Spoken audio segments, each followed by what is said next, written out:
They shouldn't be called an ally. They don't deserve it. 4 days into the 1967 Six-Day War, these men witnessed and survived one of the most deadliest attacks on an American vessel by a close U.S. ally, Israel. The torpedo entered the ship right about here. 42 years ago, Israeli jet fighter planes and torpedo boats bombarded an American intelligence Navy ship, the USS Liberty, with a series of attacks. The assault lasted 2 hours. According to survivors, killed 34 crewmen, injured over 170 others, and nearly sunk the ship. The whole story of it being an accident is just not true.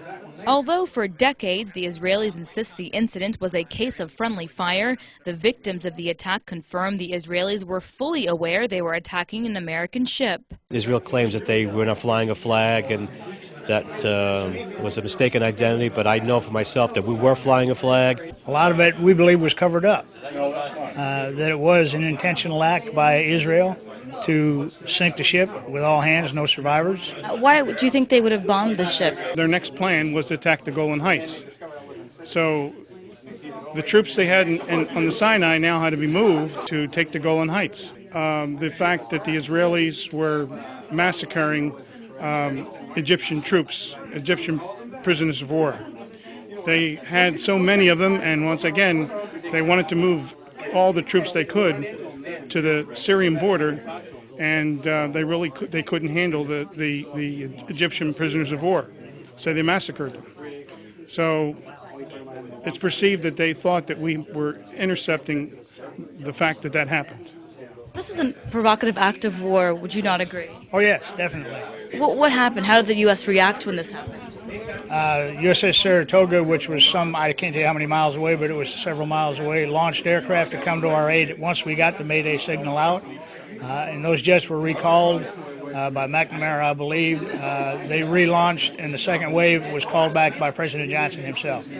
That he did not want, for whatever reason, did not want the U.S. involved in this on our side. Why do you think that is? Because I think Israel has too much money and they can have too many controlling interests in our government.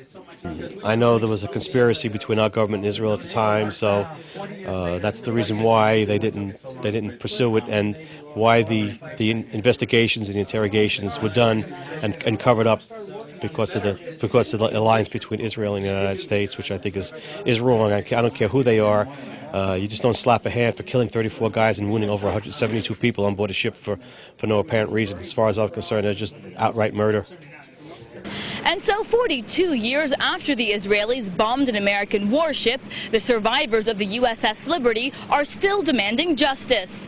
They say they will continue to raise awareness about a provocative act of war that the United States not only refused to respond to, but also help cover up.